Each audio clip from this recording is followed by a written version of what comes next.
Hello everyone, this is Mohan బాయ్. Welcome to our YouTube channel. So ఈ వీడియోలో NCERT class 6th chapter 3 గురించి చూడబోతున్నాం, motions of the earth. So చాప్టర్లోకి వెళ్తే, సో ఎర్త్కి 2 మోషన్స్ ఉంటాయి, 2 types of motions. One is rotation, another one is revolution. So rotation, revolution అనే 2 మోషన్స్ని ఎర్త్ చూపిస్తుంది. సో వాటి గురించి మనం చూస్తాం. సో రొటేషన్ అంటే ఏంటంటే the moment of earth on the earth on its axis. So earth తన చుట్టూ తాను తిరుగుతుంటుంది, సో దాన్ని రొటేషన్ అంటాము. అలాగే ఫిక్స్డ్ పాత్ అని మనం చెప్పుకున్నామే, ఆర్బిట్ అని. సో ఫిక్స్డ్ పాత్ ఒక ఆర్బిట్లో సన్ చుట్టూ తిరుగుతుంటే దాన్ని రెవల్యూషన్ అని అంటాము. సో మనకి axis of the earth which is an imaginary line makes an angle of 66.5 degrees with its orbital plane. So మనకి యాక్సిస్ అంటే ఏంటో చూద్దాము. ఇది యాక్సిస్ ఆఫ్ ద ఎర్త్ అంటే ఇది ఒక ఇమాజినరీ లైన్ అనమాట. సో మనకి కనిపించేది ఇమాజిన్ చేసుకుంటాము మనం. సో ఇది మనకి ఆర్బిటల్ ప్లేన్ అని చెప్తే, సో మనము ఇందాక చెప్పుకున్నట్టు ఎర్త్ అనేది సన్ చుట్టూ ఎర్త్ అనేది ఒక ఫిక్స్డ్ పాత్లో తిరుగుతుంటుంది కదా. సో ఇది ఆర్బిట్. సో ఆర్బిట్కి ఇది ఒక ప్లేన్ ఉంటుందన్నమాట. ఒక పేపర్ షీట్ ఎలా పరిస్తే అలా ఉంటుందో దాన్ని ప్లేన్ అంటాం. సో ఆర్బిటల్ ప్లేన్కి ఇలా ఉంటుంది. So the plane of the earth's orbit అంటే ఇది. సో ఇది ఈక్వేటర్ కాదు, ఈక్వేటర్కి ఈక్వల్గా ఉంటుంది. సో ఈక్వేటర్ కూడా imaginary line half of the ఎర్త్ని ఆఫ్ చేస్తుంది, కానీ ఇది ఈక్వేటర్ కాదు, ఆర్బిట్కి ఈక్వల్గా ఉంటుంది. సో ఆర్బిటల్ ప్లేన్ అంటాం దీన్ని. సో ఆర్బిటల్ ప్లేన్ నుంచి 66.5 degrees యాంగిల్ చేసే ఒక ఇమాజినరీ లైన్ని మనము ఎర్త్స్ యాక్సిస్ అని చెప్తాం. Earth receives light from the sun due to the spherical shape of the earth. Only half of its gets light from the sun at a time. The portion facing the sun experience day, while other half away from the sun experience night. So మనకి ఇక్కడ sun ఉన్నారు, sun చుట్టూ మన earth తిరుగుతుంటుంది. So సన్కి face అయిన reason మాత్రమే sunlight అనేది వస్తుంది. సో దాన్ని మనం డేగా చెప్తాము. సో సన్కి అవేగా ఉన్నది అంటే ఎర్త్కి ఇటువైపు ఉన్న ప్లేస్ అంతా నైట్గా డార్క్గా ఉంటుంది. సో డే అండ్ నైట్ని డివైడ్ చేసే ఒక ఇమాజినరీ లైన్ ఉంటుంది. So the circle that divides the day from night on the globe is called the circle of illumination. దీన్ని సర్కిల్ ఆఫ్ ఇల్యూమినేషన్ అని పిలుస్తాము. సో డే అండ్ నైట్ని డివైడ్ చేసే ఒక circle. This circle does not coincide with the axis as you see in the figure 3.2. So మనకి ఈ earths axis మనం ఏదైతే ఈ ఆర్బిటల్ ప్లేన్కి 66.5 degrees యాంగిల్ చేస్తుందని చెప్పుకున్నామో దానికి ఈక్వల్గా ఉండదు, యాక్సిస్కి ఈక్వల్గా ఉండదు. ఈ సర్కిల్ ఆఫ్ ఇల్యూమినేషన్ స్ట్రైట్గా ఉంటుంది. ఎర్త్ తన చుట్టూ దాన్ని తిరగడానికి 24 hours టైం పడుతుంది. సో 1 రొటేషన్కి 24 hours పడుతుంది. సో దీన్నే మనం పీరియడ్ ఆఫ్ రొటేషన్ని ఎర్త్ డే అని పిలుస్తాం అనమాట. This is the daily motion of the earth మనకి రోజు డే అండ్ నైట్ అనేవి వస్తున్నాయంటే, సో ఎర్త్ తన చుట్టూ తిరుగుతుంటుంది. సో 24 hours 12 hours మనకి డే ఉంటుంది, 12 hours నైట్ ఉంటుంది. రెండు కలిపి 24 hours. దాన్ని మనం ఒక ఎర్త్ డేగా కన్సిడర్ చేస్తాం. What would happen if the earth did not rotate? So అసలు ఎర్త్ తన చుట్టూ తాను తిరగకపోతే ఏమవుతుందని చూస్తే మనకి ఎక్కడే ఎర్త్ ఇప్పుడు మనకి ఇందాక చూపించినట్టు ఎర్త్ తన చుట్టూ తాను తిరగకపోతే ఒక ఫేస్ అంటే హాఫ్ ఆఫ్ ద ఎర్త్ ఎప్పుడు సన్లైట్ ఉంటుంది, కంటిన్యూస్గా సన్లైట్ ఉంటుంది. దీనివల్ల ఎక్కువ హీట్ జనరేట్ అయిపోతుంది. ఆల్వేస్ ఎక్స్పీరియన్స్ డే, ఒక మొత్తం పగలే ఉంటుంది, వన్ సైడ్ అంతా డార్క్గా ఉంటుంది. So this bring continuous warmth to the region. The other half of would remain in darkness and be freezing cold all the time. Life would not have been possible in such extreme conditions. So ఎప్పుడు sunlight 12 hours కాకున్నట్ల 24 hours ఉంటుందన్నమాట. Half of the ఎర్త్కి ఎప్పుడు sunlight ఒకే రీజన్లో ఉంటుంది. So దీనివల్ల sunlight ఎక్కువ పడడం వల్ల heat generate అవుతుంది. Heat వల్ల అక్కడ అంతా వాటర్ ఎవాపరేషన్ అవ్వడం కానీ అట్లా డ్రై కండిషన్స్ ఎక్కువైపోతాయి, సర్వైవ్ అవ్వడం కష్టం. ఇంకో సైడ్ ఏమో ఎప్పుడు నైట్ ఉంటుంది. సో దీనివల్ల కూలర్ కండిషన్స్ ఉంటాయి. ఇంకా క్లైమేట్ అనేది లివింగ్కి సర్వైవబుల్గా ఉండదు. ఎప్పుడు సన్లైట్ పడకపోవడం వల్ల అక్కడ ప్లాంట్స్ కూడా ఫోటోసింథసిస్ అలాంటి ప్రాసెస్ చేసుకోలేవు. సో లివింగ్ అనేది కష్టమైపోతుంది అనమాట. సో సన్లైట్ అనేది ఎప్పుడు అంటే ఎర్త్ రొటేట్ కాకుంటే వన్ సైడ్ అంతా ఎప్పుడు సన్లైట్ ఉంటుంది, ఇంకో వన్ సైడ్ అంతా డార్క్ ఉంటుంది, కూల్గా ఉంటుంది.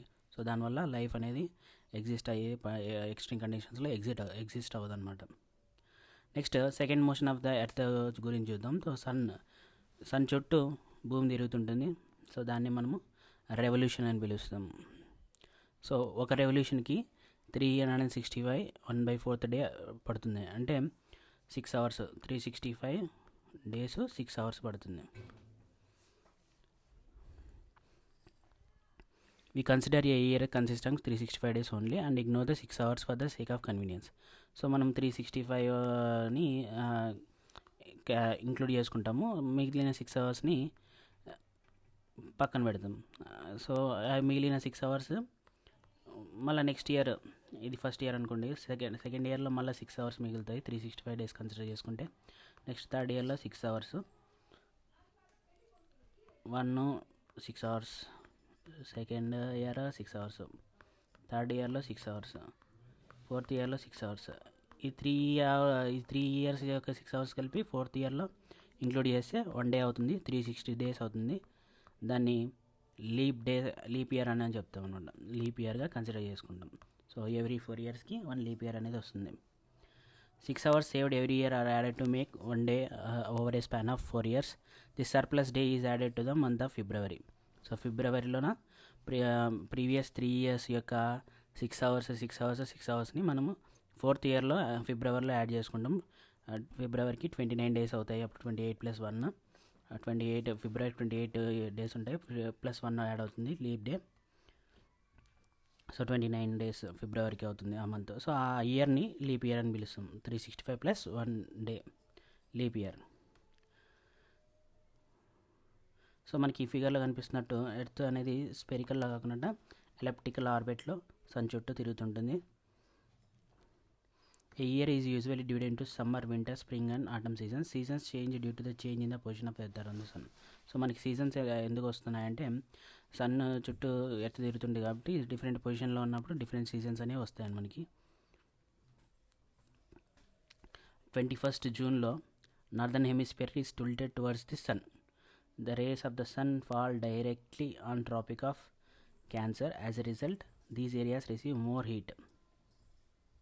సో 21st Juneకి మనకి 21st June ఇక్కడ చూస్తే సన్ రేస్ అనేది ఎక్కువ ఇక్కడ మనకి ఈక్వేటర్, ఇది equator, northern hemisphere, southern hemisphere, tropic of cancer ఉన్న రీజియన్లోనూ సన్లైట్ అంటే ఎర్త్ ఇంక్లైన్ అయి ఉంటుంది కాబట్టి ఎర్త్ యాక్సిస్ ఇంక్లైన్ అయి ఉంటుంది కాబట్టి సో మనకి సన్లైట్ ఈ రీజియన్లో ఎక్కువ వస్తుంది. సో ఈ రీజియన్ అంతా కూడా సమ్మర్ ఉంటుంది. నార్దర్న్ హెమిస్ఫియర్లో ఎక్కువ సమ్మర్ కనిపిస్తుంది, సదరన్ హెమిస్ఫియర్లో వింటర్ కనిపిస్తుంటుంది.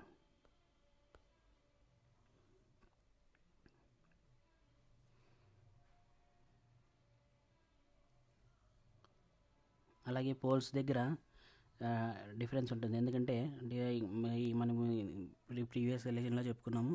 సో ట్రాపిక్ ఆఫ్ క్యాన్సర్ నుంచి ట్రాపిక్ ఆఫ్ క్యాప్రికాన్ ఈ రీజియన్లోన సన్లైట్ అనేది స్ట్రైట్గా పడుతుంటుంది, టోరిడ్ జోన్ అని చెప్పుకున్నాము. సో తర్వాత ఈ పోల్స్ దగ్గర మాత్రము సన్లైట్ అనేది స్లాంట్గా పడుతుంది. స్లాంట్గా పడడం వల్ల సన్లైట్ ఎఫెక్టివ్గా సన్లైట్ అనేది హీట్ని జనరేట్ చేయలేదు కాబట్టి అక్కడంతా కూడా స్నో అనేది ఎక్కువగా ఉంటుంది. కోల్డర్ క్లైమాటిక్ కండిషన్స్ అనేవి ఉంటాయి.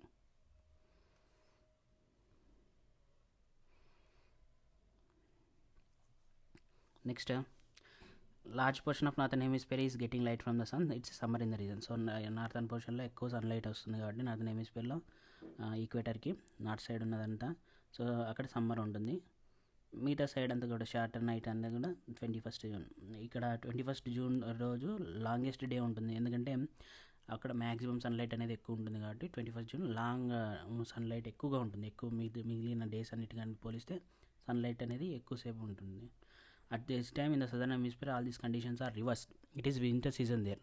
సో నార్దర్న్ హెమిస్ఫియర్లో సమ్మర్ ఉంటే సదర్న్ హెమిస్ఫియర్లో వింటర్ ఉంటుంది. The nights are longer than days. The position of the earth is called the summer solstice. So దీన్ని సమ్మర్ సాల్స్టిస్ అంటారు. సమ్మర్ నార్దర్న్ హెమిస్ఫియర్లో ఉంటుంది. సమ్మర్ సాల్స్టిస్ 21st జూన్ ఆ రోజు డే టైం ఎక్కువగా ఉంటుంది. దీనికి quite opposite winter solstice. So winter solstice ఏంటంటే సో మనకి ఎర్త్ యాక్సిస్ ఈ విధంగానే ఉంటుంది కాబట్టి సో ఎర్త్ ఈ పొజిషన్కి వచ్చినప్పుడు మనకి ఎర్త్ యొక్క సన్లైట్ అనేది ఈక్వేటర్కి సదరన్ సైడ్ ఎక్కువ పడుతుంది, సదరన్ హెమిస్ఫియర్ పైన. సో మనకి సదరన్ హెమిస్ఫియర్ అంతా కూడా సమ్మర్ ఉంటుంది, నార్దర్న్ హెమిస్ఫియర్ అంతా కూడా వింటర్ ఉంటుంది. సో 22nd డిసెంబర్ అనేది లాంగెస్ట్ నైట్ ఎక్కువగా ఉంటుందన్నమాట. ఎందుకంటే నార్దర్న్ హెమిస్ఫియర్ అంతా కూడా నైట్స్ ఉంటాయి కాబట్టి longest night 22nd December. On 22nd December, the Tropic of Capricorn receives direct sun rays from the sun as the south pole tilts towards it. As the sun rays fall vertically at the Tropic of Capricorn, a large portion of the southern hemisphere gets light. Therefore, it is summer in the southern hemisphere with longer days and shorter nights. The reverse happens in the northern hemisphere. This portion of the earth is called the winter solstice. దాన్ని winter solstice అని చెప్పుకుంటామని చెప్పాం మనం. Next మిగతా equinox ఉన్నాయి, అవేంటో చూద్దాం. So equinox చూస్తే మనకి ఆటమ్ ఒకటి, ఇంకోటి స్ప్రింగ్. సో సన్లైట్ అనేది ఇక్కడ పోల్స్ దగ్గర ఈ విధంగా పడుతుంది,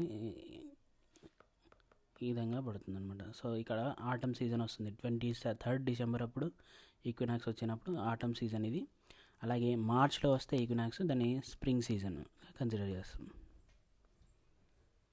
On 23rd December, it is autumn season in the northern hemisphere and spring season in the southern hemisphere. The opposite is in the case on the 21st March, when it is spring in the northern hemisphere and autumn in the southern hemisphere. Thus, you find that there are days and nights and changes in the seasons because of the rotation and revolution of the earth respectively.